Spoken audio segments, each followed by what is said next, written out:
जब वो आता है और ये काम नहीं कर सकता तो फिर उसको ज़ाहिर है टैक्स ज़्यादा देना पड़ता है।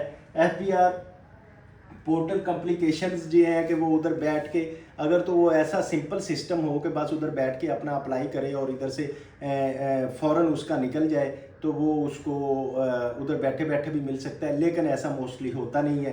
पोर्टल्स में प्रॉब्लम्स आती हैं, FBR के कॉम्प्लिकेशंस जो हैं वो उसको समझ नहीं आती तो वो अपना कर नहीं पा रहा। तो इसलिए मैं मशवरा दे रहा हूँ टैक्स प्रोफेशनल से रब्ता कर लें।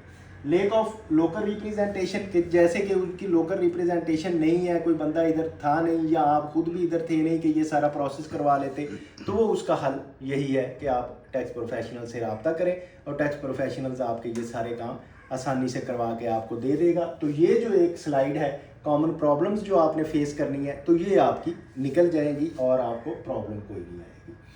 अब एडजस्टमेंट एंड रिफंड मैकेनिज्म क्या होता है?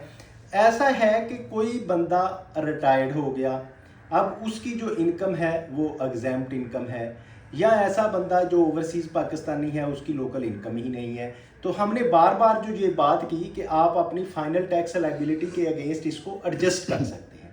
भाई जब मेरी फाइनल टैक्स लायबिलिटी बननी ही नहीं है तो फिर मैं उसको किसके अगेंस्ट एडजस्ट करूं?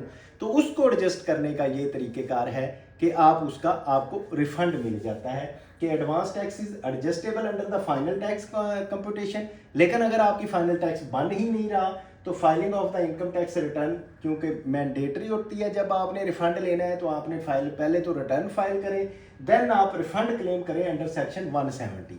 सेक्शन 170 जो है रिफंड का सेक्शन है। अगर आपकी फाइनल टैक्स लायबिलिटी में वो एडजस्ट नहीं हो रहा या कि पार्शियल एडजस्ट हो रहा है तो बाकी आपने जो एडजस्टमेंट करनी है, एडजस्टमेंट नहीं हो रही तो बाकी आप रिफंड ले सकते हैं जो कि सेक्शन 170 के तहत आपको मिलेगा।